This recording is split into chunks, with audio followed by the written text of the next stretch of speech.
All right, thank you. We're going to go ahead and call today's Housing, Urban Development, and Zoning Committee order. Madam Clerk, please call the roll.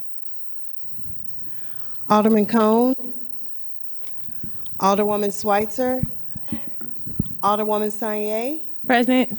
Alderman Browning, Chair Clark Hubbard, Here. Alderman Cone. We have 3 present. You have a quorum. All right, thank you so much. I will accept a motion to approve the minutes of Tuesday, February 6, 2024. So moved. Madam Clerk? Alderman Cone, Alderwoman Schweitzer, Alderwoman Sanye, Alderman Browning, Chair Clark Hubbard, Aye. Alderman Cone, Alderman Browning. We have 3 aye votes. Okay. With that, we're going to move this around out of respect for people's time. We have some volunteers that are here for a hearing. So while we wait on our other committee member to arrive, we'll go ahead and move down to committee discussions. We'll start with item number 1. Madam Clerk, if you can read the summary and call up the speakers.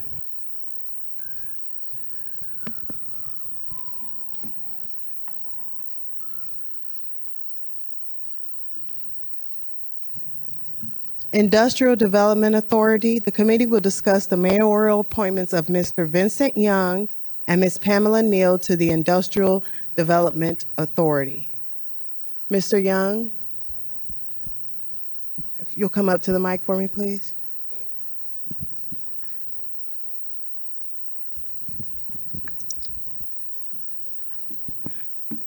Do you affirm to tell the truth, the whole truth, and nothing but the truth? Yes. Thank you. You may proceed. First of all, thank you for your service, Mr. Young. Thank you for taking the time to come out this morning. Did you have any comments that you wanted to share with us about your service on the Industrial Development Authority Board? Nope. I've been serving on the committee for a number of years. I enjoy it. Thank you so much. I'll see if my colleagues have any questions for you. Alderwoman Schweitzer. Thank you. Yeah, I would appreciate you being here today. I would love to hear a little bit more about your history as serving on that commission and anything you think we should know about you while we're considering the appointment. Oh, I'm a city resident for 25 years, retired Boeing employee, active in the community, live in the West End. I enjoy the city. Thank you. Alderman Cone, I know you're just stepping in. We're just now beginning with the hearing here of the Industrial Development Authority appointments. This is Mr. Vincent Young. Did you have any questions about his reappointment? Thank you for your consideration. It's always wonderful to see. Thank you, Alderwoman. I don't know. Thank you. I'll just repeat my comments in case folks didn't hear, but thank you so much for your consideration of being on the board and for your time this morning coming before us. I don't have any questions for you. I just very much appreciate citizens stepping up to the plate to be more involved in city government. So appreciate interest in doing so. Thank you. All right. Vice Chair Sanye. Just thank you for your service. I'm glad to see you there and glad to see you want to continue on as well. Thank you so much. And again, thank you for taking the time out this morning. This doesn't require a vote, so we do appreciate, again, you taking the time out this morning to come and share time to see if any one of us or any of our other colleagues may have had any questions.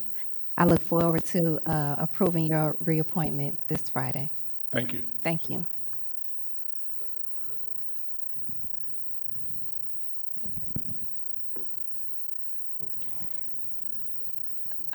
What rule is it?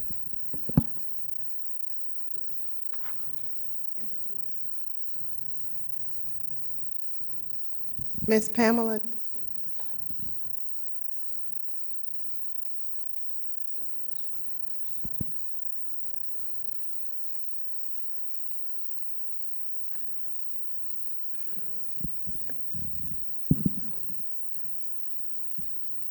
Okay, Madam Clerk, can we clarify if we do technically have to take a vote on it since it's been in the hearing?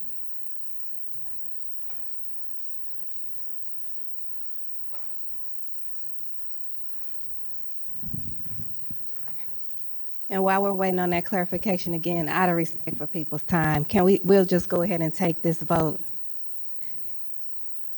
Yes, we take a vote. Okay, I make the motion that we approve Mr. Vincent Young to the Industrial Development Authority. Second. Second. Madam Clerk, please call the roll. Alderman Cone, Aye. Alderwoman Schweitzer, Aye. Alderwoman Sanye, Aye.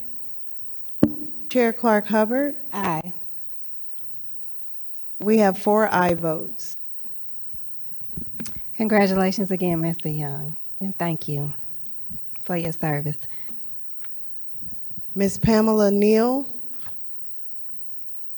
Pamela Neal.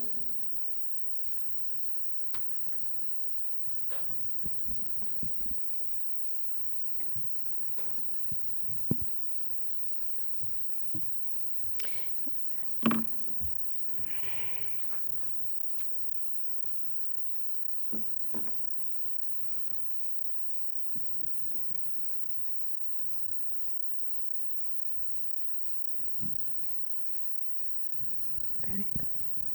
I make the motion, hoping that you all looked in the drive and shared the information that we have, that we approve Ms. Pamela Neal to the Industrial Development Authority. So moved. Second. Previous roll. No objection. Congratulations, Ms. Pamela Neal, and thank you for your continued service. We'll move to item number 2, the Tax Increment Financing Commission. Madam Clerk, if you can pull. The Tax Increment Financing Commission, the committee will discuss the mayoral appointments of Mr. Philip Clavin, Mr. Spencer Owens, and Mr. Bernard Potterly to the Tax Increment Financing Commission. Mr. Philip Clavin, if you'll come up to the mic, I'm going to swear you in. Do you affirm to tell the truth, the whole truth, and nothing but the truth? I do. Thank you. You may proceed. Thank you so much, Mr. Clevin, for taking the time out this morning to come and for your continued service to the city of St. Louis. I'll start with my colleagues to see if they have any questions for you. Alderman Cone. I don't have any questions. Thank you for your consideration and time, and thank you for coming this morning to hear. I know that this is a bit of a process sometimes, and part of the reason that you are here this morning is because this is a citywide board and commission, and so we want to afford our colleagues the opportunity, if there are questions, be able to ask those of folks who are interested. So it's not necessarily just a reflection of you as an individual candidate for the board or commission, but rather giving the legislative body the opportunity to ask those questions of prospective members of these boards and commissions. So I personally don't have any questions of you. I've reviewed the resumes that were provided, and certainly appreciate your service to our city, and thank you again for being here this morning. Alderwoman Schweitzer. Thank you. Thank you so much for being here. I'd love to just know a little bit more about you, just for the official video record, of what your interest is in serving in this way. Yeah, so I've been serving on the TIF Commission, I think, more than 20 years. I view it as obviously service to the city, and I'm a banker by trade. I run private wealth management for a regional, super regional bank in St. Louis. So, a lot of it is numerical and economic. So being able to do that, enjoy that, just on a personal level. I live in St. Louis, moved here from West County 30 years ago. I'm an embarrassingly high 24 handicap in my golf game, and I spend my weekends watching Big Ten football. So, and 3 kids and a wonderful wife. So that's really it. Well, thank you for that. Thank you for serving the city for so long, and I appreciate you wanting to continue. Thanks. Vice Chair Sanye. Same thing, just thank you for your service and interest in serving. Very good. Thank you again for your service and for taking the time out this morning. I'll accept a motion to approve Mr. Philip Clevin. So moved. Second. Previous row. Hearing no objection, congratulations and thank you again for your service. We can call the next one.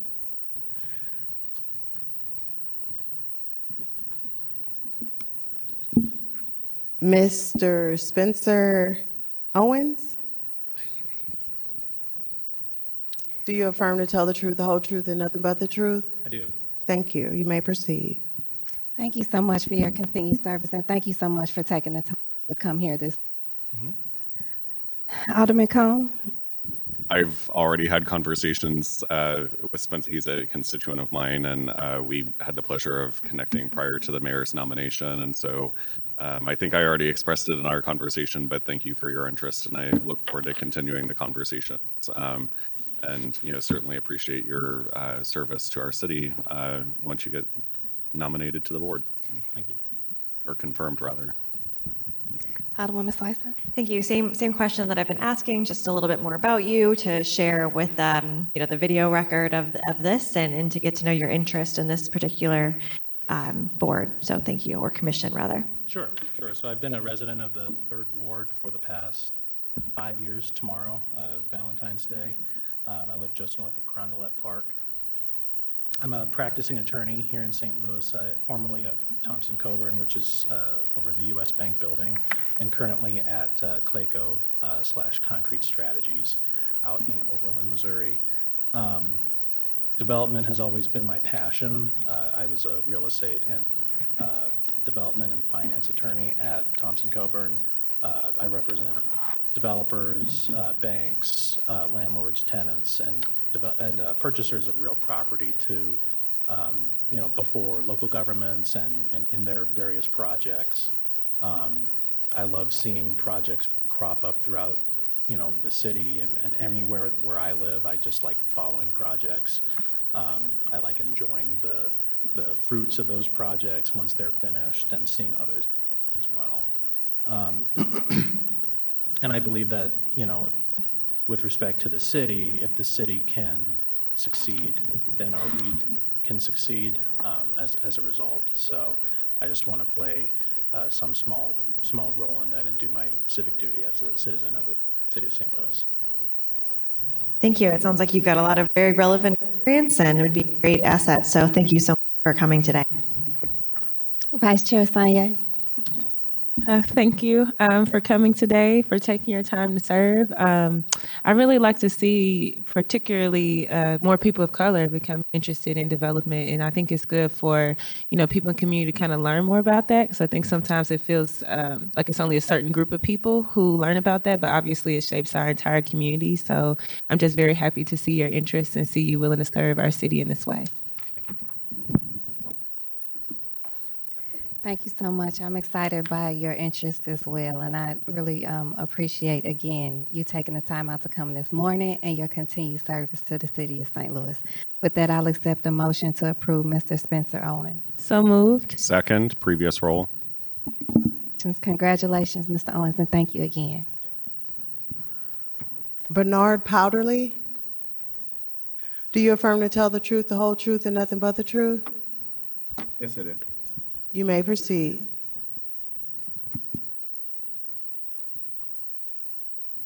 Just give a little bit about myself.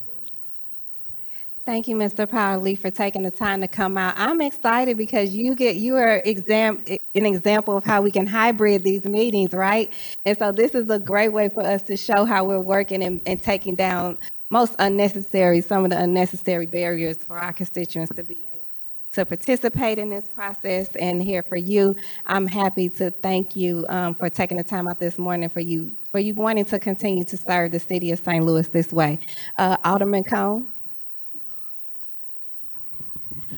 I don't have any questions. Thank you so much for your consideration, for being on the committee and service to the city.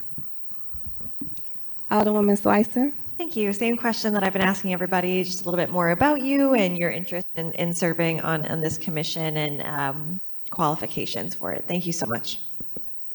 Sure. So, born and raised in Hyde Park. I've lived in the city my entire life, except going out for college, finance international business out of University of Dayton. I went into the private world for a little bit. I really didn't care for it. So I decided to come back and go to St. Louis U for grad school in urban planning, real estate development. I really wanted to come back to the community that I came from and make a difference. I just can't leave St. Louis for some reason.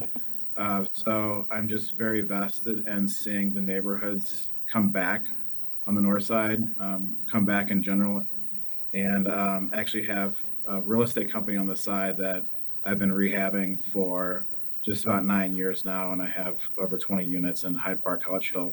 So there are some ways to make these things work. And I like to see more investment in those communities as well. And so my other piece, I worked in the nonprofit world for over 15 years. I'm still there, but on this one, it's sort of a hybrid. So I'm working for Urban Strategies, Inc. in the neighborhood side. So we have over 6 applications through HUD grants just this year. The one I'm working on is the city of Fayetteville.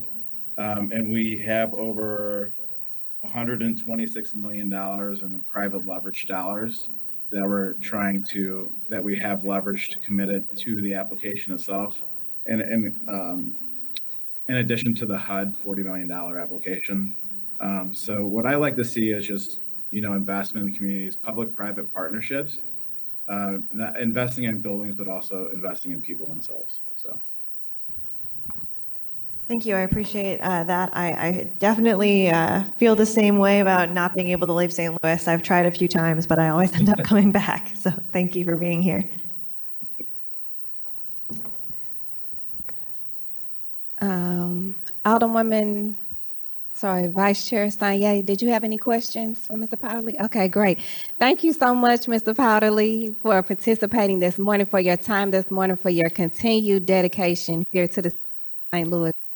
In so many ways, it sounds like, this process, as my colleagues have mentioned, nobody just pops up at a hearing wanting to do this. You go through a process prior to getting to the committee hearing. So thank you for, again, your dedication and wanting to serve this way. It's a transforming way that you can serve here at the city of St. Louis under this commission. So with that, I'll accept the motion to approve Mr. Bernard Powderly to the Tax Increment Financing Commission. So moved. No objection. Congratulations again, and thank you for your continued service. Thank you, and I apologize. I have sick kids right now, so I didn't want to come in and get everyone. Oh, no, you're fine. You're fine. Like I said, this is a great way for us to show and share with the citizens in the city of St. Louis that you participate in this way here in our hearings. I think it'll be good for people to see, and so we can have more people join in. Okay, thank you so much. Mm-hmm. Madam Chair, I do see Pam is online. Okay, great. Pam Neal?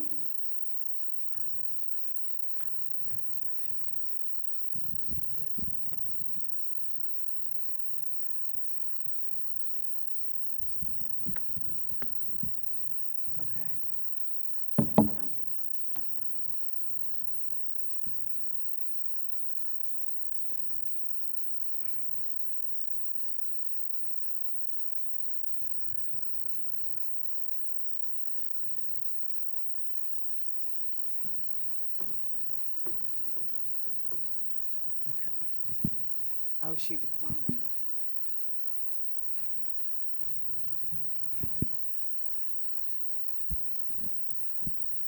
Okay. Okay, well, that's what happens when you have technical difficulties. It's okay, because, again, she's gone through the process prior to this. Okay. She might be busy working. Ms. Neal, are you there? Me. Can you hear me? Yes, I can hear you fine. Can you also turn on your video? It was on, I'm sorry, technical problems. Okay. 1 second.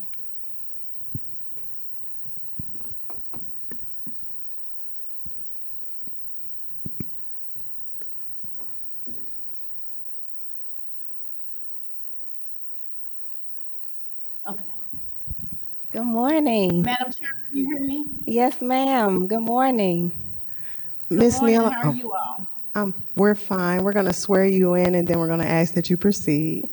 If you raise your right hand for me, do you affirm to tell the truth, the whole truth, and nothing but the truth? I do. Thank you, ma'am. You may proceed. Good morning, Ms. Neal. This might be the only time you probably come to a hearing. You already have been voted on. We already approved, but we appreciate you again taking the time out to come here this morning for this part of the process. We appreciate your dedicated service, your continued dedicated service to the city of St. Louis. And with that, I'll see if my colleagues have any questions for you. Alderman Cone. Thank you. I just, since you have taken the time to be here this morning, would like to hear a little bit more about your background and your interest in serving the city of St. Louis in this capacity. Thank you so much for having me. I was being here all along, but I was having technical difficulties. I'm a transplant to St. Louis, but I've grown to love it. I'm a member of the 12th Ward. Alderman Laura Keys is my representative. I presently work in the community. I'm a lone community developer, and I just want to show new eyes and new views that we can do some things and just help St. Louis become even better. So I'm just a advocate for St. Louis and just want to help them become better. Thank you so much. Alderwoman Slicer. Thank you very much. Alderman Cone asked my question, so that's totally fine. But I your desire to serve, so we really appreciate it. Thank you. Vice Chair Saye. Happy Black Everything Month, and thank you for your service. Thank you as well. Love you. Thank you so much for your service, ma'am, and congratulations. You have been approved. We'll finalize Madam that Chair. this Friday. No problem. Okay, with that, we will move to item number 1, Board Bill 180.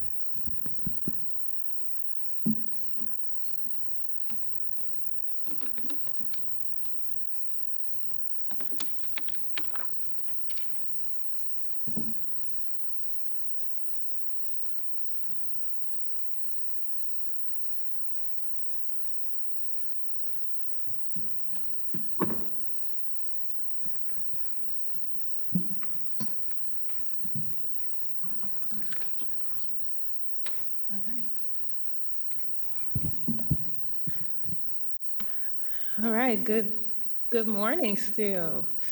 Good morning, Madam Chair, members of the committee. First of all, happy Black Everything Month. I'm going to say this at every committee meeting. If the alderman from the 14th doesn't beat me, I'm going to say it on the floor too. And I thought, in honor of it being Happy Black Everything Month, I took time, and this being Board Bill 80 being a renter registry, I wanted to find some data about Black renters in our country, in our city, that I thought would be interesting to share. So interestingly, Black households nationally make up 12% of all households, but make up 27% of renters earning less than $15,000 annually. And something else that I thought was really interesting is that Black renters are more than twice as likely as white renters to spend more than 50% of their income, their household income on rent. So just a fun little history fact for you all today. I also want to thank you all. I've had a chance to talk to you all, many of you before before our committee hearing today. I know that this is like such a big piece of legislation. Creating a mandatory citywide renter registry is such a big prospect. So I intentionally filed the bill early on and left it lingering so that anyone who had questions or concerns, we could kind of do all that work before getting here. And I've actually really enjoyed that process and learned so much. Okay, so what is a rental registry? A rental registry serves as a database where essentially property owners or landlords submit their rental units and related information, including a local contact, which we'll get a little bit more into the slide, the number of bedrooms and bathrooms of their unit, whether or not it's ADA accessible or the different components of that, and a rental amount. One of the things that a rental registry does as well is it serves as a bridge between first responders, city officials, and property owners. If you're thinking of all the instances that we experience in our city, go on. It can sometimes be a little bit harder to get some of that information or even just have that information available in one clear space and everybody knows where to go. So a rental registry helps with that. Another thing that a rental registry does that I'm really excited about is it allows the city to assess its housing stock, where we have a surplus and where we have a need. So for example, when we're giving out incentives and we're kind of deciding, maybe the Affordable Housing Trust Fund or different entities in our city are deciding, you know, where should we be building units and what type of units should we be building? A lot of the information that's available on like the national level from like the census is just a lot more broader. This would allow us to create very specific information about, you know, specific communities and neighborhoods. And then we as alders could keep that in mind when we were having conversations with developers and other folks like that. It also addresses a number of recommendations made under the Affordable Housing report card. I know we got a presentation from them earlier and they made a list of suggestions and things that they felt like the city should do to help out. And many of those things are included in this rental registry bill. And then, of course, it promotes accountability for problem properties and for negligent landlords. And I would also say the flip side, it also promotes, even for good actors, just a good system for communication, a place where information is publicly available. What is the precedent for rental registries in our area? So this is not uncommon. Many rental registries, there are many rental registries, municipalities near us. And I also want to note that all of these municipalities, it is also the property owner who registers as well. And so that would be University City, it would be Clayton, it would be Florissant, it would be Olivet, it would be Maplewood, many of the incorporated St. Louis counties, as many of them, so I didn't want to list them there. But there are other municipalities and certainly did read through all of those and dig through all those and have those conversations while we were putting this legislation for our city together.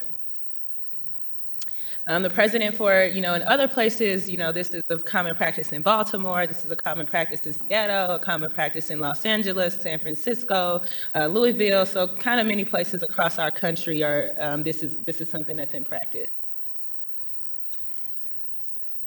Okay, key components of Board Bill 180.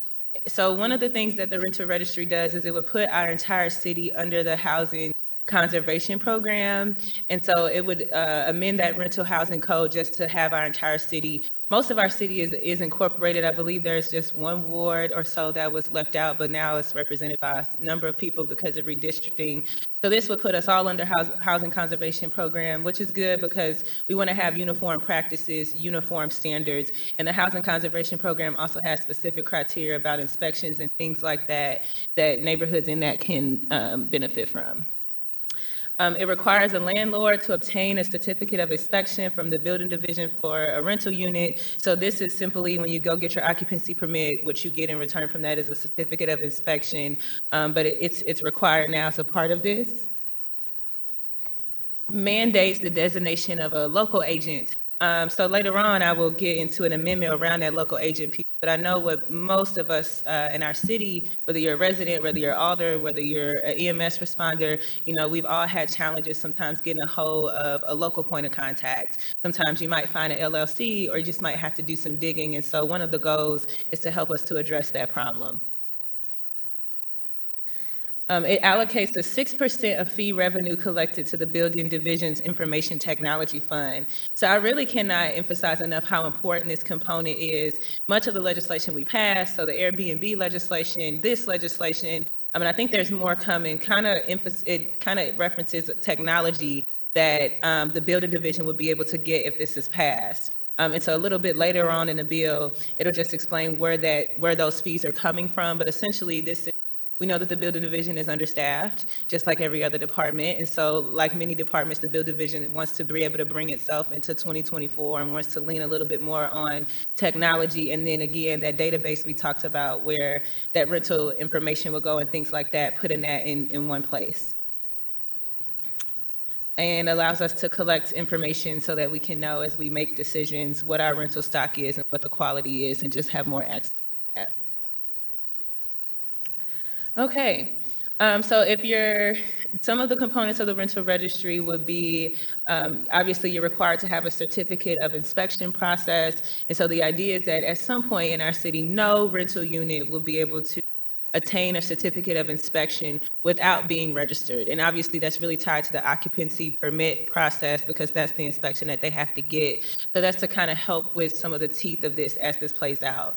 The information that a property owner would have to submit, not too in-depth, obviously the address of the property, the owner's information such as, their name, their phone numbers, email address. And then it also does say that the owner must designate a local agent who lives within 100 miles of the city, and that person's name, phone number, address, and email address as well.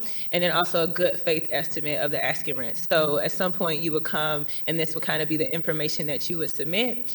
And then during the inspection process, the code official would, make sure that they're recording the bedrooms ADA status of that unit. And then the plus is that this information would be something that is publicly accessible. As far as just some of the updating of information, obviously you open a rental unit, you may operate it for 5, 10, 20 years.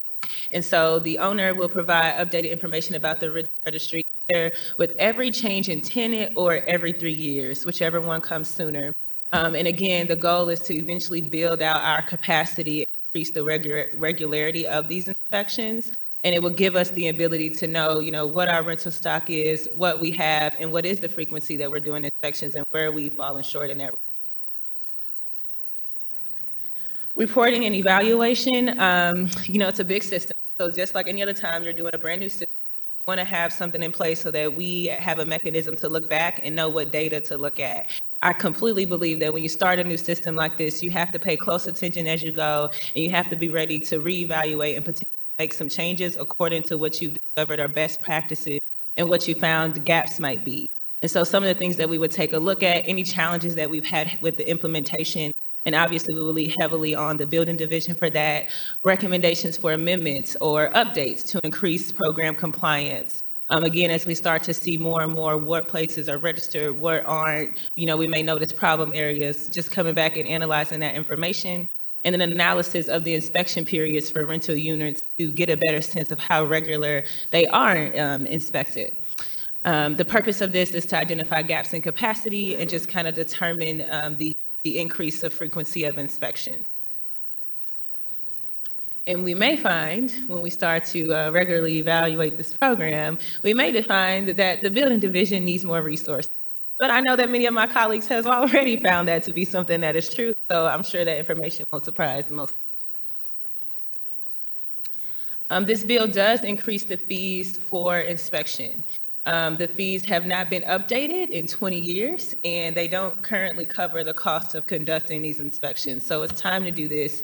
But we did have many conversations to figure out, what was the best way to kind of bake this in. And so it raises the general fee for inspection from $90 to $120. And then for every additional unit, the fee before the passage of this bill, if it passes, was $50. It would become $65. And then we also raised the fee for the inspection of a unit, which is unlawfully occupied. So when we find, I'm sure as we do this, we'll find there are places that should not be renting units in R. It will go from $150 to $200. And then the bill directs 6% of these funds collected from these inspection fees to go to the building division information technology. So just to give them a reoccurring stream of resources to support their work. In the process for re-inspections, what's important to remember, and it's highlighted through this, is that this is not changed. This is already in the Housing Conservation Code, but obviously we're adding an area to it, but it's the same thing. And so a dwelling unit can be re-inspected at any time if a code official has reason to believe that a re-inspection is necessary.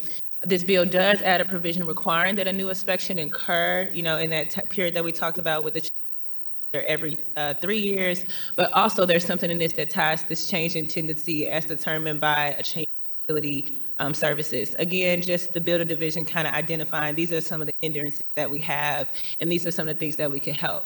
I do recognize that this does not capture all changes in tenancy, as some utilities are not listed in, the tenants' names. But one of the goals of this bill is to get a good idea of the frequency of inspections, as well as the building division's capacity to do those inspections more regularly for all units. Enforcement. So if a unit is found to not be in complete compliance, the moment we flag it, they have 30 days to fix whatever problem may exist at that time. At that time, we'll do another inspection. They have an additional 30 days to address the problem. Obviously, they'll work with the code official on the specifics of that. And then if that's not correct, it can be condemned. Again, this is copied and pasted over, no changes. We're just now applying this across the board.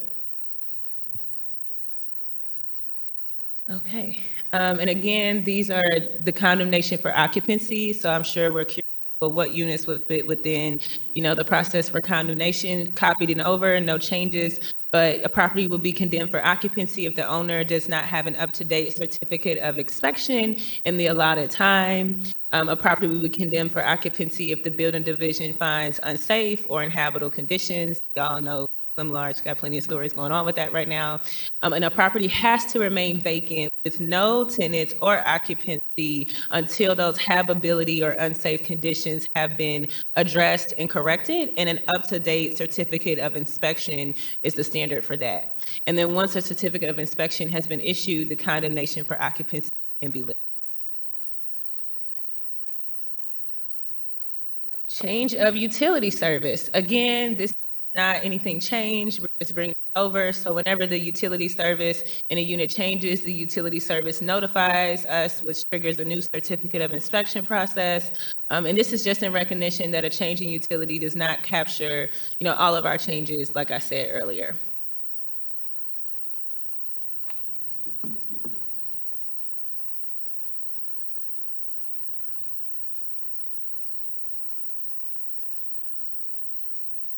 Effective date. Again, one of the things that we really wanted to do, especially because the big system, is we wanted to be realistic about our timeline for implementation. We don't want to put things out there that get folks' hopes up when we know what the realistic barriers are. And so we just want to be realistic. And so because of the technological demands and capacity limitation for the building division, this certainly will take some time before it's fully functional. So the effective date for this bill is 60 days after the Board of Aldermen adopts a resolution approved by the building division stating that the rental registry program is technologically feasible, or July 2027, whichever comes first. This is not too different from some of the language that is in the legislation that we passed around Airbnb, but they rely on similar technologies, and a lot of the enforcement and collecting the data and information, they do need this database, so they will need these funds. And until that time, the HCP will just continue, the Housing Conservation Program will just continue as it currently exists.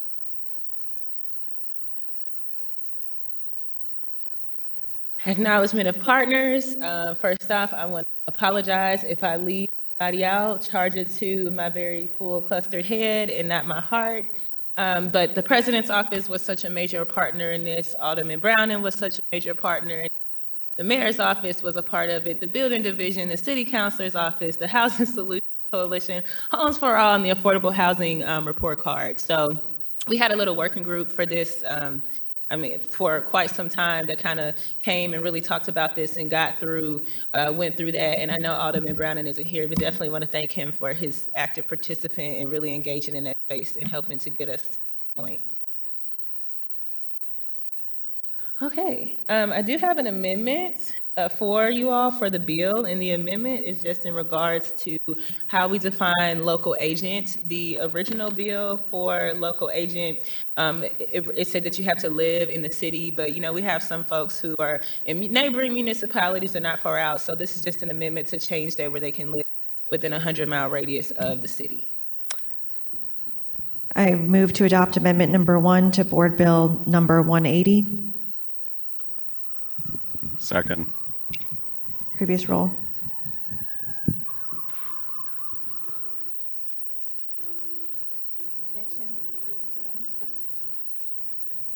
No objection to previous roll.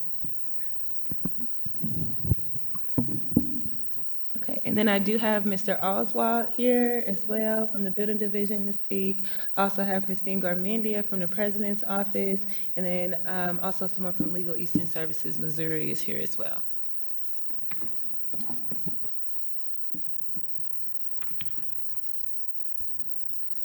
So we can take questions or. Did you all want to hear from them? questions? Yeah, I'd love to hear from speakers. Thank you. Okay.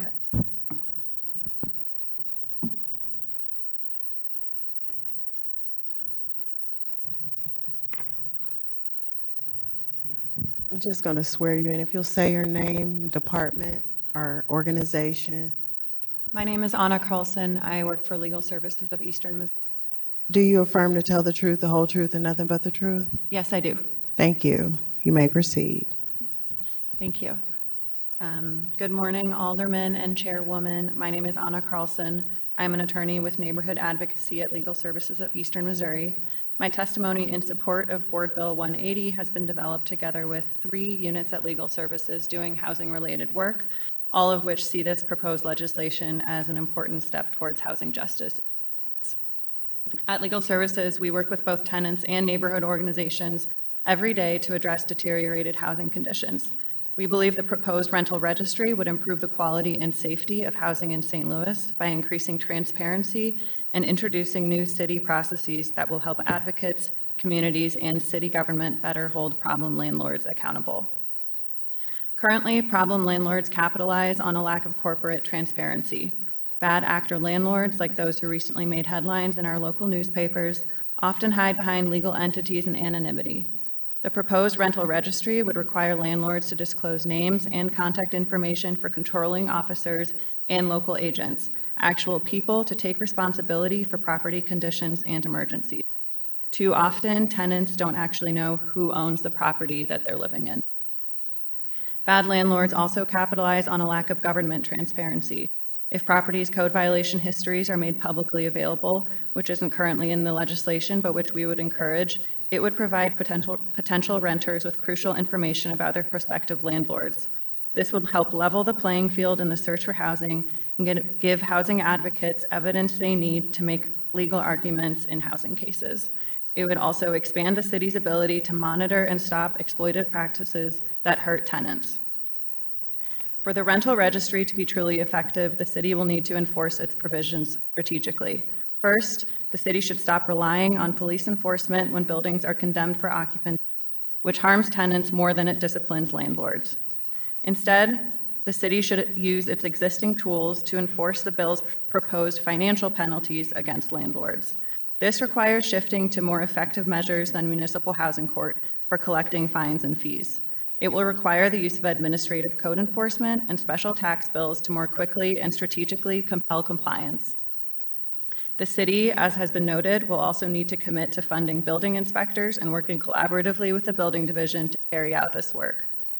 With the right support, the rental registry has the potential to be a powerful new tool in the city's toolbox for holding problem landlords accountable. Thank you. Thank you so much. I'm going to see if my colleagues have any questions for you. Alderman Cone. Yeah, can you speak to other municipalities in the St. Louis region and how they handle this? Other municipalities in the St. Louis region, I don't actually know much about their rental registry ordinances. Alderwoman Saunier probably has more on that. What I will say is that municipalities in the county do use the police to enforce condemnations quite often, which leads to being afraid to report conditions because they think they'll be kicked out very soon. So that relates to our suggestion that police enforcement be removed from the existing legislation. And then,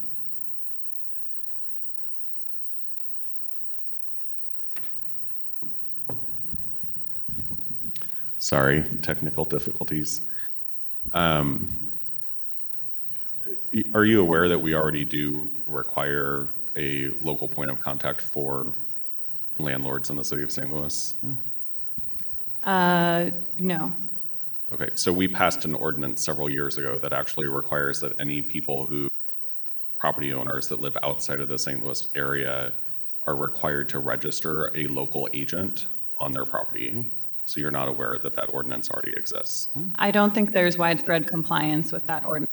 So if we don't have widespread compliance with that particular ordinance, how are we going to ensure compliance with this ordinance? I think that the compliance depends on the enforcement tools that the city uses. I think this rental registry ordinance will need to be enforced by the tools the city currently has available, administrative code enforcement and special tax bills. AKA staffing within the building division, for those of you at home. I think that that's all the questions that I have for you in particular, just based off of the testimony that you provided, but I do appreciate you being here today and very much agree, with the comments and remarks that you made with respect to both the process here in the city of St. Louis, and also we desperately need, quality housing for folks. But appreciate your remarks and the feedback. I don't know, Alderwoman, since you're at the podium, is that something that you're planning to incorporate into the bill in terms of the police enforcement? In terms of the police enforcement, I think that the city councilor's office would like us to be careful with making changes of that, because sometimes her offices rely us on immediate police action in order to escalate certain concerns. But I certainly think it's something I've let Ms. Carson know that it's something that, I'm happy to discuss with the building division and discuss with the city's councilor's office, so long as it doesn't interfere with whatever is in place that allows us to expedite things. I'll reserve the other questions for Mr. Oswald. I think he's probably next on the list of folks to come up, but thank you for your time this morning. Thank you, Alderman. Alderwoman Slicer. Also, can I just make a quick comment, not related to your testimony, but Legal Services of Eastern Missouri does a wonderful job in partnering with neighborhood organizations and helping tenants across the board. So I have referred many a constituent over to your services. So just thank you overall for everything that you do in the city. Thank you so much for those comments. I definitely hear you on the path through housing court and code compliance being difficult to get compliance. And so I think, input on what to do to strengthen compliance is just as important as all of the good ideas, which I think I think a lot of this is really good ideas and important things for our city to do. But the compliance piece is really important. So if we could, if not now, then soon, kind of walk through that compliance a little bit more and how you're expecting that to go. And, I would just like to hear more about that.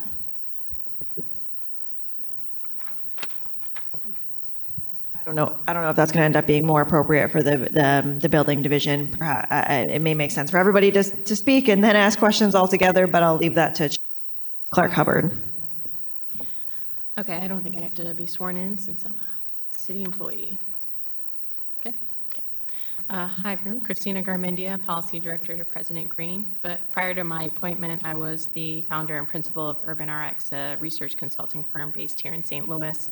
And one of my clients was the Community Builders Network and the Affordable Housing Trust Fund Coalition, who commissioned me to write the St. Louis Affordable Housing Report Card, which came out in 2021. And the St. Louis Affordable Housing Report Card provides a roadmap for evaluating affordable housing needs and allows advocates to assess whether the region's actually making progress towards meeting our affordable housing needs.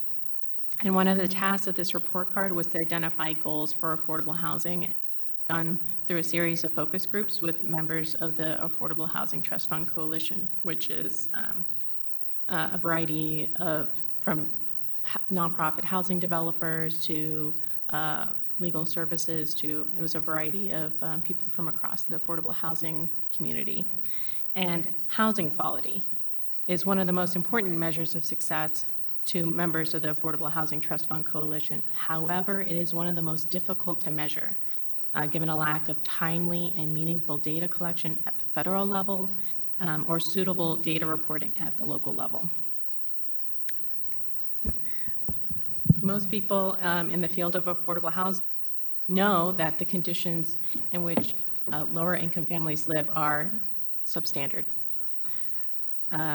And just to give a little background on, I think one of the questions about this bill is whether we need to track this data at the local level. And just to give some background on the data that's available at the federal level, U.S. Department of Housing and Urban Development commissions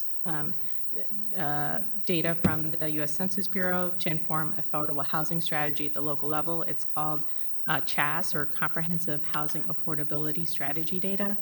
And one of the fields that they collect is called housing problems.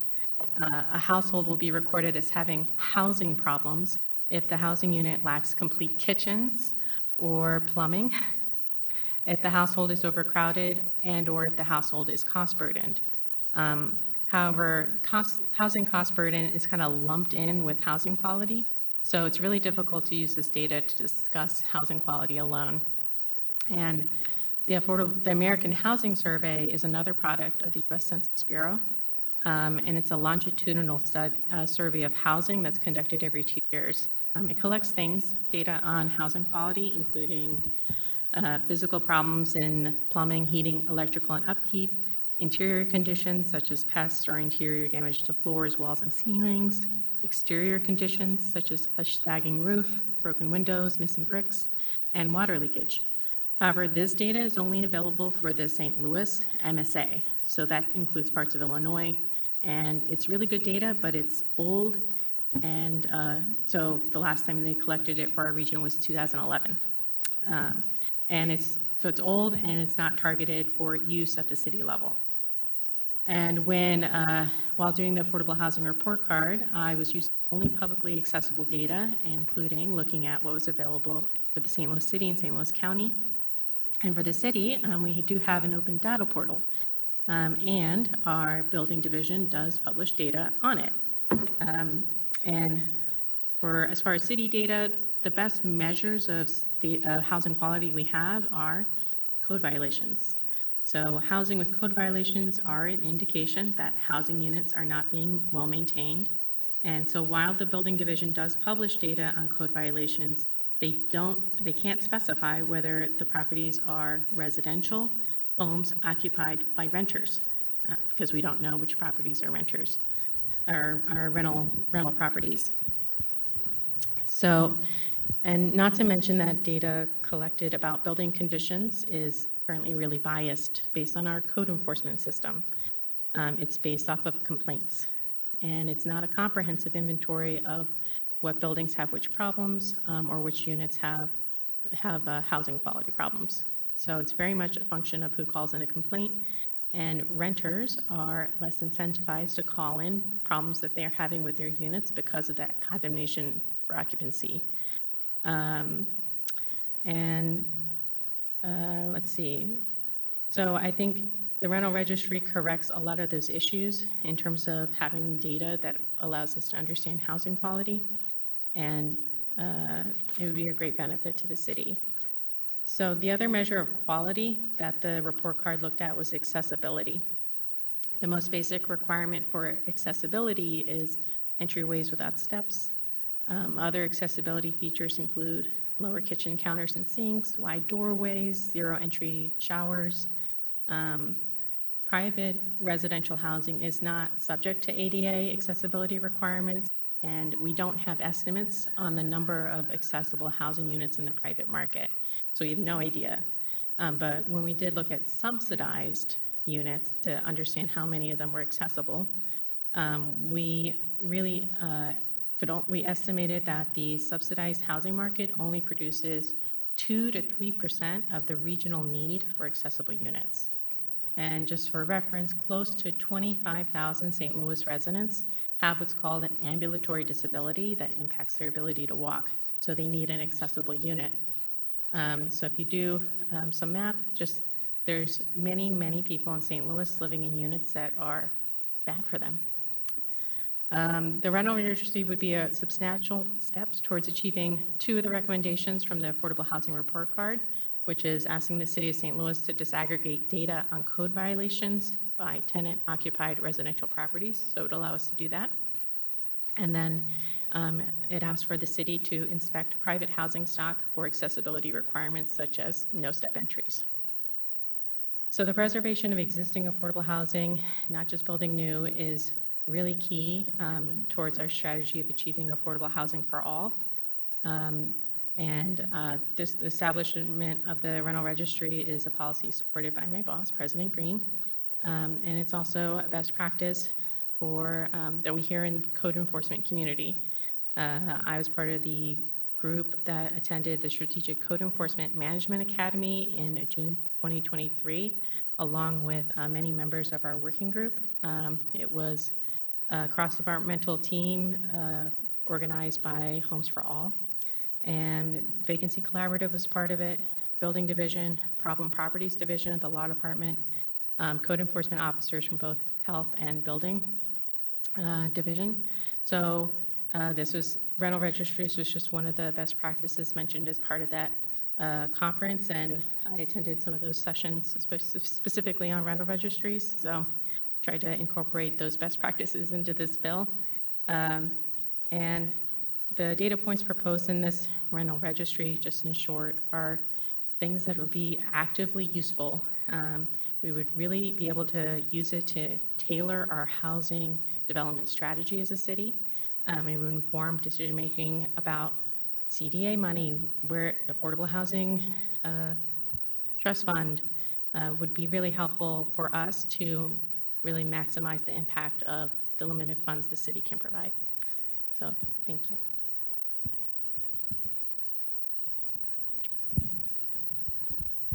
Ms. Spicer, you have any questions? Thank you very much for being here. I think I'd love to hear the presentation from the building division and then have questions that, a few different people could answer.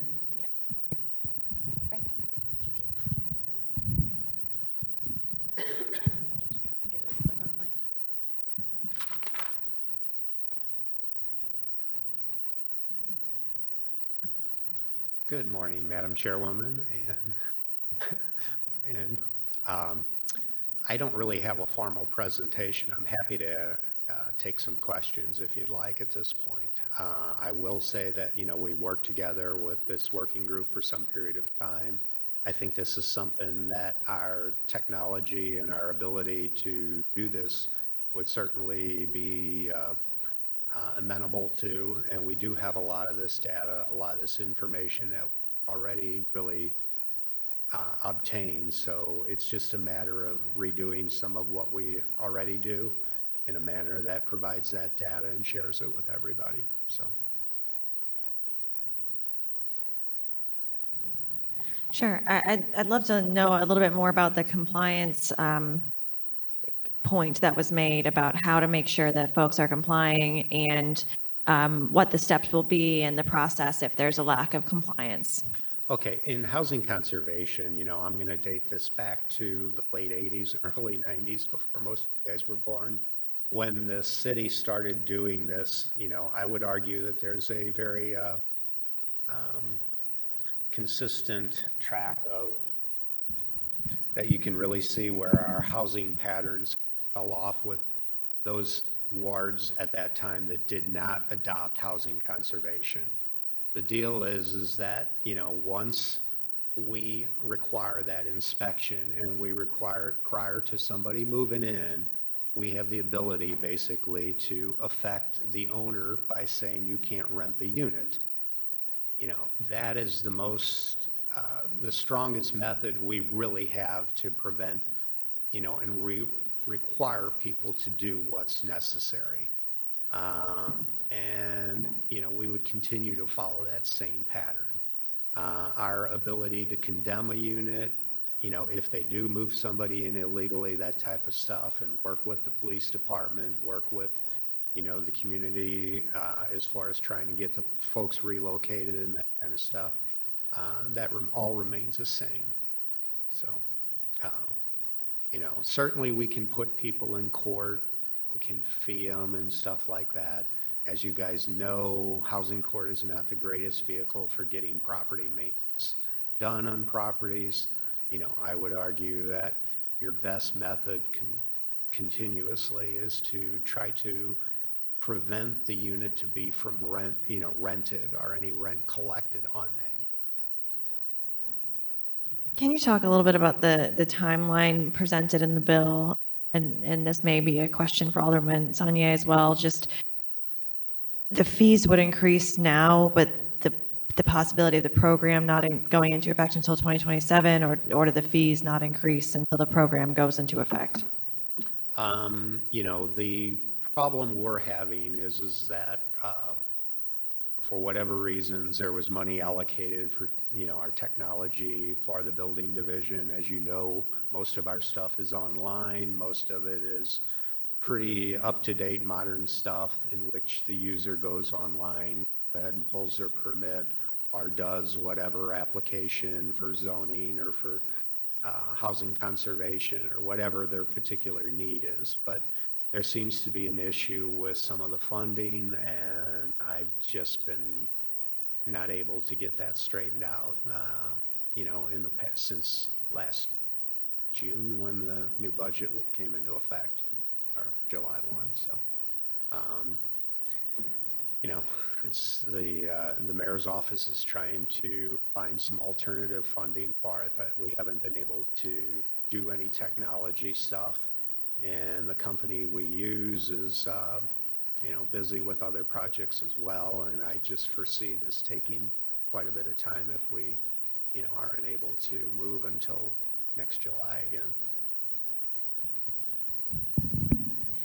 Thank you, Alderwoman. I'll also add that it's July 2027 at the latest. So if they're not able to get all of the funds at once to be able to get all of the information technology they need, then they will need a time period for those collective fees to begin to build up. If it hits enough where they can afford to implement their technology and do what they need to do on that end, then they'll come to us, someone will file a resolution to kind of initiate that process. So it's kind of just to allow for that. I think as Mr. Oswald said, I think there were some discussions about how to come up with the amount before. Obviously, we're not involved in those discussions, but whatever was left, it just showed to the Build Division, hey, we really need a technology fund. And so it's like, well, let's just build that into this bill since this does have some inspections involved. What would that look like? So hopefully we can do it before July of 2027, but it's just to say either when the building division is ready before then or at that point. Thank you. Can you talk a little bit more about, there's a lot of different pieces of this bill, of course, and so you're saying the fees would go into effect, the increase in the fees would go into effect as soon as the bill's passed, signed? Yes. Well, I think the fees will go into effect when they start to issue out those inspections and things. But at one point there was a conversation about there being a full line item budget to give them everything they would need technology fund at once, which would have made our time and date much more clear about when this could go into effect. Pending some line item discussion or however things go on that end, we will have to see how that goes. But at the latest, as this begins to add up. Okay, so that no matter, just making sure I understand. So fees increase, 6% of those fees go to this technology fund, either sometime in the near future or by 2027, the rental registry will begin.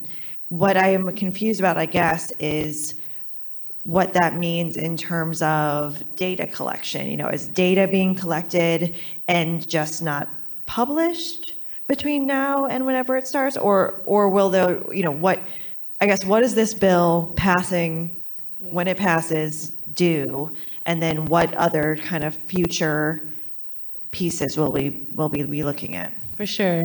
So one of the things is that, like Mr. Oswald says, some of the information that we are collecting now, they already collect. It's just not publicly accessible. So a lot of times when Legal Eastern Services Missouri or anyone else is starting to do things with problem properties or anything, they submit a request to the building division, and then the building division gives that information out. So what this bill will do is create a mechanism for that information to be publicly accessible and not go through that step. And I'll let Mr. Oswald speak more to the data that they currently collect. Yeah, right now, we collect all that information regarding ownership, size of it, that type of thing. So a lot of this stuff we probably already have, and once the system is updated, assuming we're going to use the same contractor, which we have a contract with, anything in the past could be updated and brought up to speed, up to whatever the standards or whatever the reporting standards that we choose to require. all of the information that you have now is based on when folks have applied for inspections. You have an application for that inspection, which has the name and phone number, whatever you might need. But then this would take it from, this work would take all of that and be able to put it publicly available at some point in the future. That's correct. But in moving this bill forward, I guess what we're expecting to change is that every 3 years, there'd be an inspection for any rental property. So you may have some rental properties that haven't been inspected for a long time because someone's been there for a long time, or they never changed the utilities out of the landlord's name. I guess, can you speak a little bit more about what you're expecting in terms of increase in inspections and how that will work? Okay. I don't think it's going to be as dramatic as most people think it is. You know, there's a lot of large buildings in the city of St. Louis where you have a single boiler to provide heat, that type of thing, where your rent, you know, includes your heat.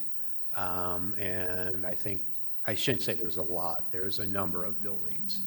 You know, over the past 30 years or so, when we've been doing housing conservation and we have district inspectors, as all you guys know, our objective is to try to get an inspector into that particular area, get to know that particular area. As they do, they tend to find out, obviously, if you have a large building there and you're there for 14 months and you didn't once have an inspection in that building, you probably are going to assume that, hey, it's one of those buildings that don't have all the utilities tied in. So, we have a program called Large Buildings, in which we go to those building owners and say, hey, we understand, we know that what the situation is here.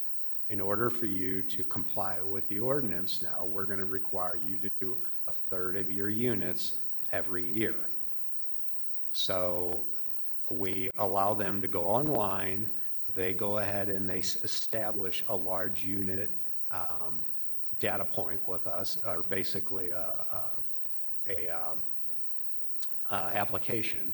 And then that particular owner, every year gets notified, okay, it's time to do this third. It's time to do this third. And that's the beauty of having inspectors know their area and working with the community as well. So I think there's a lot more of them, and I'm not saying that, it's 100%, but I think we're going to find that most of the units in the city of St. Louis, excluding, some really, really shady people, have had some housing conservation over the years. So in thinking about inspections that haven't, housing that hasn't had inspections, if they're not registering in the rental registry and we can't tell that it's rented, what would be, and they have utilities in the landlord's name, it's just I think we talked about this a little bit, Alderman, at what point is someone else able to say this is a rental and it needs to be inspected, if it's not coming from the owner who's registering the building? Yeah, if we don't, for example, if one of these buildings in the area that has never been housing conservation, if we have a unit, let's say a single family or something that's being rented out, and the owner doesn't acknowledge it, the tenant doesn't acknowledge it, no change in utility, I don't think we have the legal right to do anything until either A, the tenant changes, or B, the tenant actually complains and says, hey, this is a rental unit and I wanted it inspected. Again, I'm not a city councilor, but I don't think we would have any right of entry in those situations. Right, sure. So someone would have to report in some way. So again, it won't be 100% on any of this stuff. Sure. Yeah, I think we're always trying to get closer Right. to, Agreed. what we're going for, recognizing that it's a work in progress, and that's why we have job security, or aldermen do, at least, if not us. I want to add too that I think that is it, that many of that will be complaint reliant. Somebody will have to bring it to our attention and let us know before we can start that. But hopefully having some kind of database where people can go to and find out on their own if they're a part of that, or see that someone them is not, it will allow more of that to come to the surface. But a lot of that, if they've missed all those catches, then it will kind of be on complaint based or on the community or someone kind of report that to bring attention. Some sort of public information campaign about, are you a renter? Do you know if your apartment is, being inspected regularly?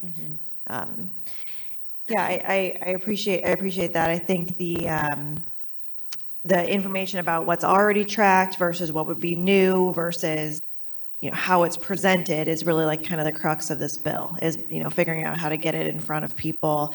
And then to points like Ms. Garmendia mentioned, where it's people who are making decisions on housing in St. Louis, whether it's, does this neighborhood need more affordable housing? Does this neighborhood need more rental units? That information would be a lot more granular at the city level if that information were publicly available as opposed to now. If thinking of a question while I'm talking, is there a situation now where you have a lot of this information and there's someone who's interested in developing housing or apartments in a specific neighborhood or area? Do people often come to you and ask, what is the housing stock? I mean, where are they using the resources the building division already has to build or to change housing situations? No, I would say generally that's not the case, but I do believe that, we can provide a ton of information, by neighborhood, by community, ward, however we want to divide it up. And I see the contractor that we work with as being able to provide, monthly, annual reports, semi-annual reports that'll provide you guys a bunch of information at the aldermanic level as well. Regardless of having this registry, or do you think because of the registry? Because of the registry. Okay. I think we could do this. Again, we'll have to get funding for these things. That's the big holdup now is funding. Do you have an estimate of how much you expect it to cost to be able to implement? I would think around $200,000 or so. And so 6% of the $100 fee or whatever would take a minute to get to that amount. It would take quite a few minutes to get Yeah. that amount. It is going to be a small portion of what we need. That Right. actually is kind of more of an operational thing, just to keep computers on people's desk and to start, generating a mindset around, City Hall that departments have to have these technology capabilities in order to keep up and be more productive with less people. Right. That makes sense. I really appreciate you bringing that up because I think most departments are thinking along those lines right now. How do we deliver quality services knowing that the employment may never look like it used to? That's correct. And how does that work and how do our budgets reflect that? Absolutely. Because, unfortunately, when you make changes like thinking about moving funding from one thing to another, people look at it as like, oh, you've cut the department or you cut the staff or something, where it's like, well, these X number of positions haven't been filled in X number of years. It's rearranging. My department has about 28% less people than when I started 35 years ago. I would argue we are way more productive because of the technology we utilize and generally provide a pretty good high level of service. And can you remind me how many postings there are right now for building inspectors in terms of what is being hired into your department and that specific piece? I think we're right now at, I believe we've got about 9 vacancies right now. And they're all posted or they're just... Right. It's not just building inspectors. Plan review is a real concern right now. I have 3 plan reviewers. I've had a plan review position open in my, for an architect or engineer for 2 years and haven't had 1 application. Okay. We need components like the, online permits so that in the future, probably what we'll have to do is actually send some of this electronically, like these plans and stuff, to a third party to do that review on certain types of buildings and certain projects. So that's why it's so important that we have the technology to do all of And you imagine the upgrades that you're looking for to be able to implement this work would also serve a variety of purposes in the building division? You mean the technology fund? Yes. It's, like I said, it's a very minimal thing. As people know, technology is pretty expensive. Programmers make extremely good money. We don't program in-house. The city of St. Louis can't really afford to do that, and it wouldn't make sense to. So, again, each of these programs we're talking about, whether it's, the rental registry or the short-term rental or whatever, you're always going to spend in that $200,000 to $300,000 range to have a product that really provides an online access for the user to provide the information, for the system to actually take all that information, and if it has to go to, zoning or have a hearing, it automatically kind of does that stuff. If it has to go somewhere else, it does that. If Cultural Resources has to approve it, they get to see it. We've invested in boards like you have up there so that everybody can see the plans electronically, and all of that stuff can be approved, hopefully in, 48 hours. So stuff can actually happen quick for people. Okay, thank you for taking so much time to answer my questions. I'm sure we'll have more, but I'll pass it on.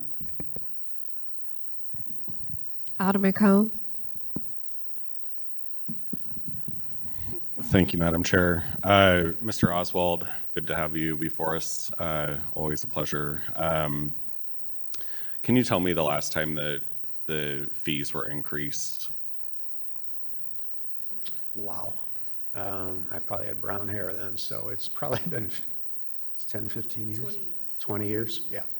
It was 10 years ago. It was 2012. I was an alderman at the last time. It was sponsored by Alderman Greg Carter. Okay. When we're talking about these things, I like to make sure that we're being factual in our statements here. More like 14 years then. So, 12. It was passed in the 2012-2013 session. So, it's easily Googleable. So the fees were raised then from $70. The original bill was to have it go up to $90 for a substitute that brought it down to $90. Of that, 60% of the fees are supposed to be going to the lead remediation fund. 16%? 60.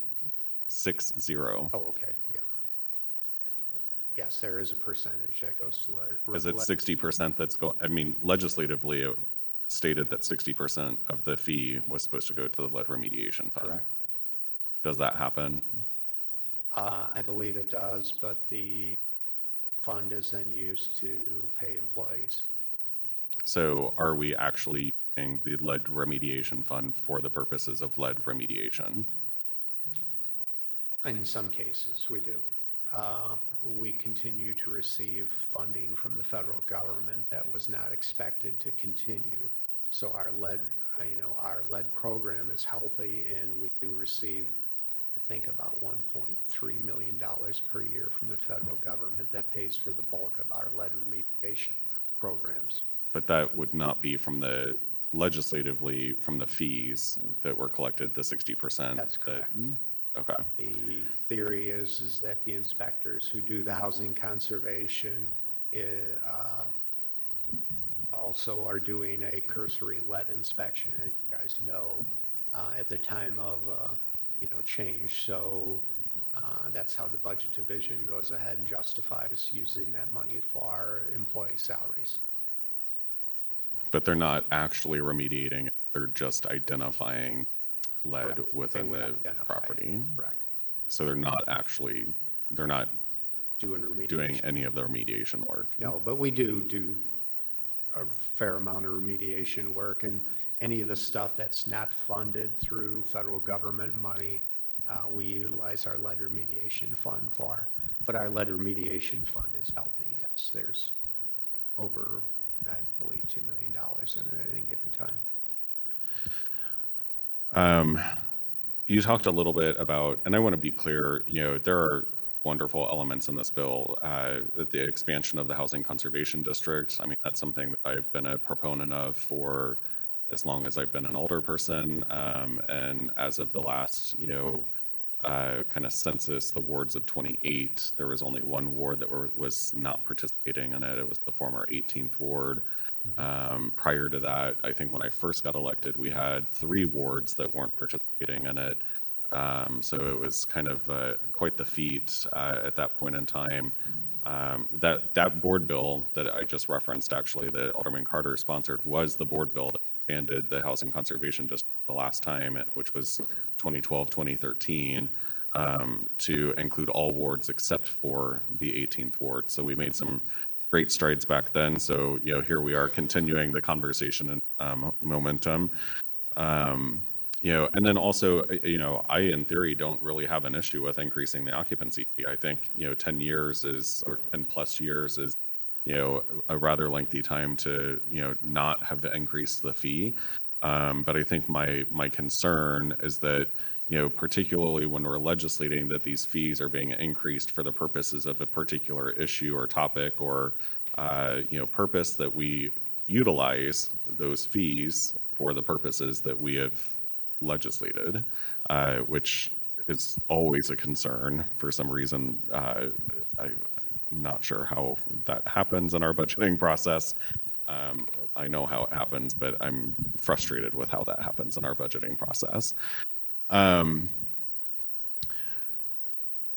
My colleague from the first ward was talking about just the compliance component, and one of the things that you brought up was the kind of large buildings and the inspection process for those. I think in my ward in particular, and really I think probably when you're talking east of Grand, with the possible exception of the central corridor, which I would include, Lafayette Square, Soulard, kind of in that central corridor area, there aren't a lot of very large properties. So what is the definition of a large property to you? Where do you, is that 20 unit building? Is that a 100 unit building? Usually 100 units, yeah. Then I don't think I would have any in my neck of the woods. I think probably the largest kind of quote unquote apartment type building that I have is the Charles home, and maybe Maryville Gardens, but aside from that, they're mostly 20 unit buildings or less. And I would imagine it's probably pretty similar in most of the city outside of the central corridor. So how, when you're talking about like areas in North St. Louis, Southeast City, where I think probably a majority of our, 2 families, 4 families, and, even single families are being utilized for rental purposes, how do you envision the code compliance with those properties? I mean, at the end of the day, a technology fund is great, but without boots on the ground to do the inspections, follow up on the inspections, it means nothing. Well, I think the thing that, and forgive me, I didn't really talk about, but one of the things that we want our contractor to be able to do, and I know they have the technology, they have the ability to do this, is integrate, all of our maps, all of our address systems, which they already have in the system, but then have, like I said, certain reports. And one of the reports that we're going to need is what building has not had a housing conservation inspection in the last 5 years. That's going to give us a database to go ahead and start working off of, and we can do that by ward, by community, by neighborhood, that type of stuff. So again, you got to keep investing in this stuff because there's more and more capabilities that, now we've got AI coming out and stuff like that, that is going to be able to allow us to, do our jobs more efficiently. So that's the big thing. I think that's a value in this, is that's going to allow us to, catch those people who've been finding ways to hide. Hi. Also, I wanted to address Alderman Cone. The bill that was sponsored by Alderman Carter, in the bill we were referencing the last time that the fee was raised, the bill that Alderman Carter sponsored actually took the fee from $100 to $50. So it didn't actually lowered it, didn't raise it. I just want to make sure that was on a record for, I have it pulled up. The floor substitute changed it from 100 to 90. The original bill that was introduced raised it from 70 to 100, but the bill that you're looking at is the floor substitute, which lowered the proposed change from 100 down to 90. I think that's correct. I do remember that now. Yeah. Just to be clear. I just thought it was longer ago than Yeah. 10 years. Trust me, it feels like a heck of a lot longer. But to be clear, it did raise the rate. It did not lower it. So just kind of walking through here. So I keep hearing the 3 years, the 5 years, there'll be a review, but I'm not seeing that in the board bill. Alderwoman, can you point out where that the reinspection portion, because I don't.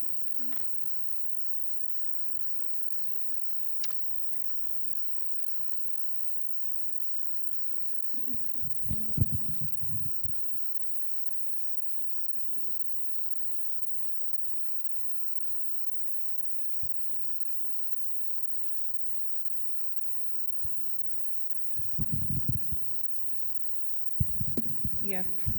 So some of it is in the reporting and evaluation section of the bill.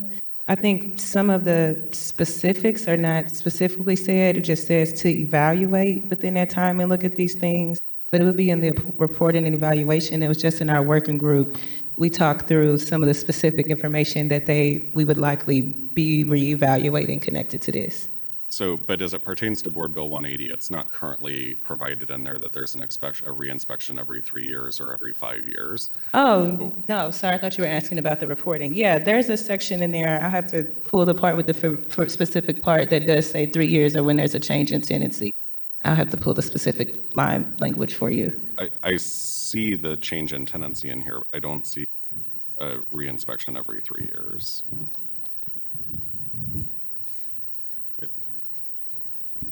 Well, you know. Yeah, I see where it says 3 years after the effective date of the order, we can request for you all to come back, but that's the only 3 years that's coming up when I do a search.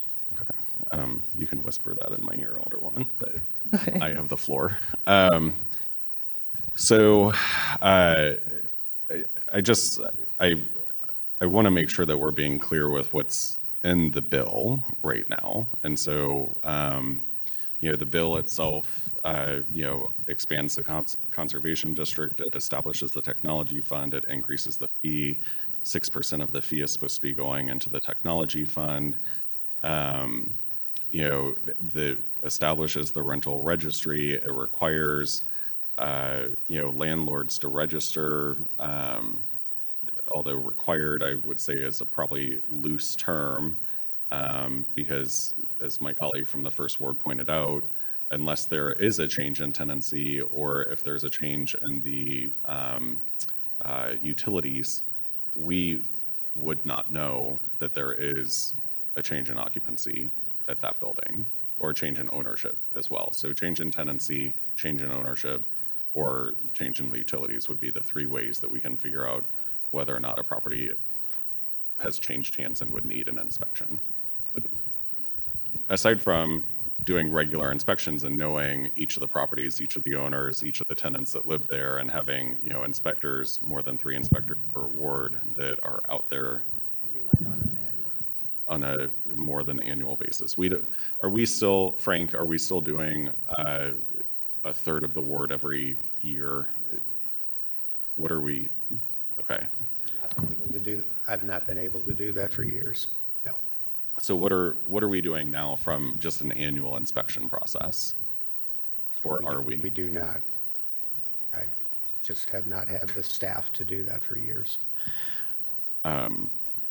That is not a reflection on you. That's a reflection on our budget and the priorities here. And that is absolutely appalling that we don't do that. Even when we were doing it, we were only doing a third of, and that was when we had 28 wards versus 14 wards. That in my mind was not even enough, to do a third of the ward every year, because it took 3 years to get your entire ward covered from just a, compliance inspection perspective. So, which then again kind of goes to my point, and that, we can have all the technology in the world that we want, but at the end of the day, the technology isn't going out there and inspecting these properties and re-inspecting these properties. It's inspectors that do that. And it's frustrating, my ward, and I can only imagine that others have similar issues where, people have derelict properties right next door to them that just getting the citations for those properties is a hurdle. So, it's great to talk about these issues. It's another to implement policies that actually effectuate the change that we're looking for.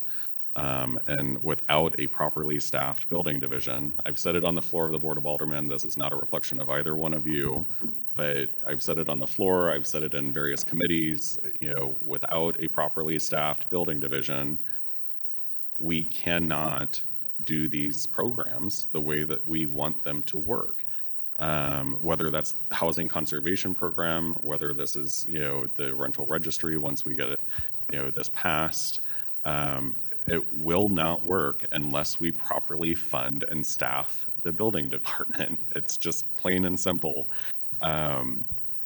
So, going back to the inspection process here. So, you talked about the large buildings. What about the small buildings? I mean, the single families that are being rented out, the 2 and 4 family units that, are being rented out. How do you envision, you said it's not going to be cumbersome. Well, it won't be cumbersome for the big properties because, they go pay a $150 fee, or what are we looking to increase this to? $120 fee.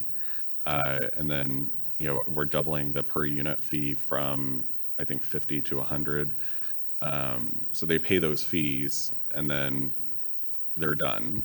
But a teacher who is, maybe an owner occupant of a building of a 4-family, they don't make a lot of money.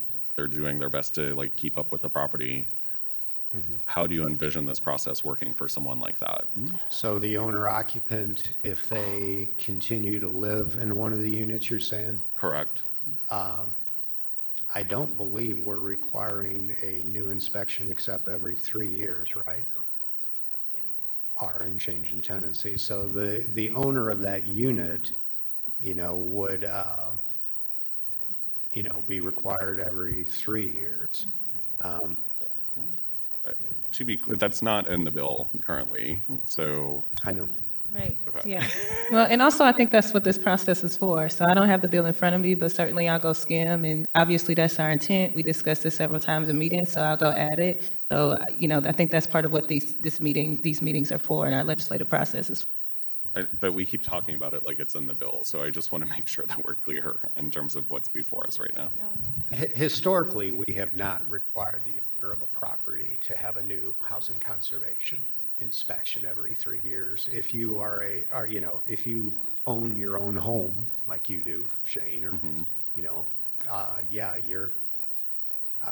you're good forever, basically. But I'm talking about with a multifamily situation. So there's separate units in the building, right? Whether it's a duplex or a 3-plex or a 4-plex. How do you handle those owner occupied properties that are also rental properties? What do you mean? So they each have to get their own housing conservation occupancy inspection done, right? For each of those other 3 units, yeah. For each of the, however many units are in that building. But do we charge them the full amount for each one? Well, I know we do. It would be the full amount for the building plus each of the permits, but frankly, also what ends up happening, those units all don't come online at the same time. Right. But a lot of times what owners will do is they know that they're going to have somebody move out, in a month or two. So they go ahead and, have both units done at the same time, because that permit is then valid for a full year, as it is right now. And you do get a break. I think it's, I don't know, I don't remember, $50 per additional unit or something like that. Yeah, would be. Right. But what I'm saying though, those units don't come online at the same time. And usually there's not even a year in between when they, I mean, because once they're occupied, you can have a tenant that's there for 5 years. You can have another one that's there for 3, you know, or 1, you know. And so every time those come up, they have to go reapply for the full amount, not the, you know, per unit amount. So they're, you know, paying a higher entry rate into the occupancy, right? Because they have to do one at a time, basically, once these things go into effect. So, but in terms of just how that process works, can you walk us through how the process is today with respect to someone going in and getting, and we had a meeting, you know, several weeks ago and have talked about this. I just want to make sure that we're sharing this with the public as well. So when you go through the occupancy permit process today, landlord shows up, says, I have, you know, a vacant unit, you know, I need to get an occupancy permit. They don't necessarily identify it as a rental property. They can go in and say, I need to get an occupancy permit. They don't specify. They need a housing conservation certificate. It's different than an occupancy. Well, right, but they don't have to specify what that's for. They can literally just go in and say, I need. It could be rental or it could be owned. Yes. Right, today. Yes. And then once that happens, they get scheduled for an inspection. The inspector comes out, does their inspection. Hopefully everything's clear. If it's not clear, then they get a violation letter with certain number of days that they need to cure those, you know, issues that were identified in the letter. And then once those are done, they'd come out for final inspection and issue the permit. That's basically correct, except that you can do it totally online. Right. Probably 95% of our people do it online nowadays. And also, you know, if most of the inspectors, if it's a violation, for example, like a smoke alarm is not working correctly or something like that, that's a major violation. They'll, you know, usually let them just go get a battery and swing by later that day or add the additional one. So we try to, you know, do that relatively quickly for people. Or accept a photo of it as well, which is interesting. But under the new bill, so kind of how does the process change then? So someone goes in to City Hall or online and says, you know, I want to get an inspection, you know, housing conservation, you know, occupancy inspection. What happens from there? It would pretty much be the same process. There would just be some more additional questions, more information that they have to fill out. You know, whether it is a rental unit, whether it is an owner occupied unit, that type of thing. I think there was a couple others that are escaping me right now, but just most of this is data points, like I said, that we fill out already in our system as far as the size of the unit, you know, whether it's accessible and things like that. We already know most of this. So would this then, when you say we already know this, what do you mean by Well, that? it's, you know, obviously, you know, the occupancy load is determined based upon the size of the units. You have to measure the kitchen and, you know, how many bathrooms and all that kind of stuff. So all of that is data that we already collect, is what I mean. Okay. So we're already collecting size. What new data would we be collecting then? I think the new data would be the units that we are, whether or not they are owner occupied, or if it's rental. What else was it?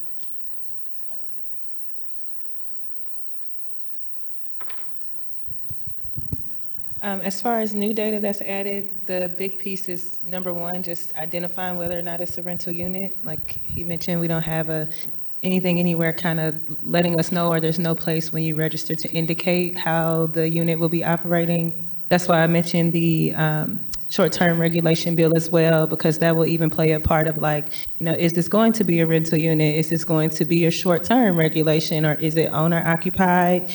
And then also, It will also add the information, some additional ADA compliant information beyond what they inspect for. Again, not for mandatory purposes, but just for data collection. But there's a series of additional questions that will kind of be added in for data purposes. But so if someone is currently occupied, renting, what have you, how will you ever know if they, how will the city ever know that they, if we're not, are we requiring a reinspection on every property right in the next 3 years after this passes? It depends upon the I know final the version answer. of the bill. That's up to you guys. But to like, as it's currently written and as we're talking about this, you know, reinspection, to my knowledge, there is not a reinspection because we would literally have to reinspect every single property in the city of St. Louis and require both quote unquote owner occupied and non-owner occupied to come in to get an occupancy inspection in order to, I think, do what we're trying to achieve here. If you were trying to do all owner occupied property, and then you get into legal issues. But how do we determine whether or not it's owner or non-owner occupied? Well, generally speaking, it's usually based upon the owner, living there, the tax bill, the records, all that kind of stuff, the utilities in their name. That's how we catch people, is that our computer obviously talks with the computers at Ameren and Spire on a nightly basis. And if there's a utility change in the name of somebody else that's different than the existing one, then we send out a letter saying, hey, something's changed here. So, but I guess where I'm coming from, so after this changes, or after this bill passes, if there are no changes, then there are no inspections. That's the way it is right now. If there's no change, right, there's no inspection. We don't have a right of entry, no. Right. So kind of getting back to my initial question, how would we know if something's a rental or not if there are no changes? So, someone has a tenant that lives there 20 years. It's the same way we've been doing it for the last 30 years, yeah. Okay. If somebody's lived there for 30 years and there's not been a change, I'm sure we all know people like that. I've lived at my house for 22 years now. I haven't had another housing conservation since the first day. Since the 80s. I'm kidding. The 80s were 40 years ago. I know. It's a Gen Y joke. Okay. I think that's all the questions that I have for now. Thank you. Like I said at the beginning of this, I think it's certainly a worthy discussion and another one to kind of continue the momentum that we had a decade ago in terms of expanding housing conservation and increasing the occupancy fees. I hope that I also illuminated that we need to make sure that when we do increase these fees, that we're actually following through on what we commit to do with the increase in the fees.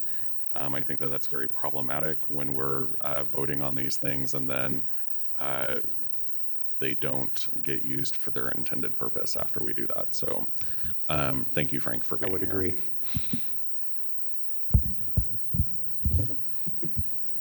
Yeah, some additional questions.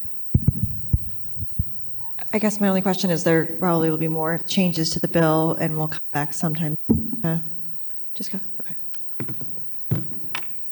Yeah, there'll be some more changes. I'm going to talk to all of you all again. I think Alderman Brown and I are going to have a discussion again since he was a part of the working group, scan through, make any changes, and then probably get you all a committee substitute. And I'll make sure I send you an email as soon as I get that finalized. Thank you. Okay, did you have any other speakers or were there any speakers signed up? I think those are all of our speakers. I just sent you all an email, the written testimony from the Housing Solutions Coalition and DeSales, who sent in some written support and wanted to thank Maureen, who's here as well. She's not going to speak, but she is a part of that Housing Coalitions group and STO Realtors as well, various organizations. I won't even try to name them all, but all those groups are part of that Housing Coalition. We're supportive and great partners, but especially Maureen. All right. Did anyone sign up to speak? We have none. Okay, are you ready to close? Yes, I just want to thank the committee members, thank all the partners, thank you all for your discussions. I think this is really important legislation. I think there's probably not a single ward that doesn't deal with some of the issues we have from not having a housing conservation program or from having a system where our inspections are completely complaint-based. It doesn't put us in a good position to be proactive. We're really only reactive, and a lot of times the only action we could take left is problem properties or court matters. So just thank you all, and I'll see you next week. All right. Sir, I just wanted to, did you want to speak? I think I would like to. Okay. You can sign your name on the sheet. I'll give you my card there, is that okay? Okay, I'll do it. Thank you. If you'll just state your name and organization you're with for the record and hold your right hand up and I'll swear you in. My name is Jim Roos. I'm retired. I used to run Neighborhood Enterprises and Sanctuary in the Ordinary. Do you affirm to tell the truth, the whole truth, and nothing but the truth? Yes. Okay, you have 3 minutes. Thank you. Okay. I didn't know this bill was being heard today, and I almost feel it's fortuitous that I have a chance to express briefly my observations. The Post-Dispatch reported that I'm 80 years old. I guess that's right. I question some of their judgments, but not that one. 50 years ago, I started a housing operation called Neighborhood Enterprises, repair, manage rental housing. So I have some experience. I've also observed that the outside of a building is almost inevitably indicative of the condition of the inside of a building. So if there's a program that inspects buildings from the outside, you're likely to catch the problems with the inside. Now that's both as a person who managed property and observed property in the way the city operates. I'm a long-term friend of Frank Oswald. Also, it's my observation that housing inspections originated in the late 60s and early 70s when it became illegal to discriminate in other ways, when laws were passed that prevented that. So I'm not enthusiastic about frequent inspections. I don't think we should have a system that allows Dara Doherty, or whatever her mother's name or her name is, that's been featured in the Post-Dispatch recently, to operate. But I think we should have something that enables us to check a building, and if the neighbors or our city inspectors observe that it's not being cared for well, also give us, the city, the right to inspect those units. I actually came here this morning because I comment on that, not knowing this bill was before you today. I came here because I have been the victim, our nonprofit has been the victim of eminent domain abuse. I've written to all of you as far as I know. I see Rashid is smiling at me, he knows he's got it. But it was emails, and you may have thought it was junk mail. I'm hoping to have a time, Rashid, to just go over my views of the board bill that may be sent. Let's hang Paul McKee. I was called a slumlord, and I don't want to get into too much of that. I would like it if the state of Missouri or the city of St. Louis had a law that said no eminent domain for private development. As an 80-year-old and someone who's been doing this for 50 years, I know that good, healthy development happens gradually. It has to be somewhat organic. And when you try to do something big like Paul McKee did, whether it was well-intentioned or not, or some mixture, it's just failed. It's just destined to fail. That's my view. I don't demonize or defend Paul McKee. I am against eminent domain for private development because I have personally observed it being done to people, being done to me, and being done to our nonprofit organization. People Thank that you, have Mr. absolute Bruce. power, inevitably, some of them will abuse it. That's what I came here to say. It was, the occupancy was, is my 3 minutes up? Yes, sir. The occupancy was just a bonus. Thank you so much. Right. We did just hear the acknowledged written testimony. Does anyone have any announcements? We have 2 in support of Board Bill 180 that were submitted by email. Okay. Are those in addition to the ones that you sent out, Vice Chair Sonia? Okay. Does anyone have any announcements? All right, we'd like to excuse Alderman Browning for necessary absence. I'll accept a motion to adjourn. Second. We'll have a blessed day.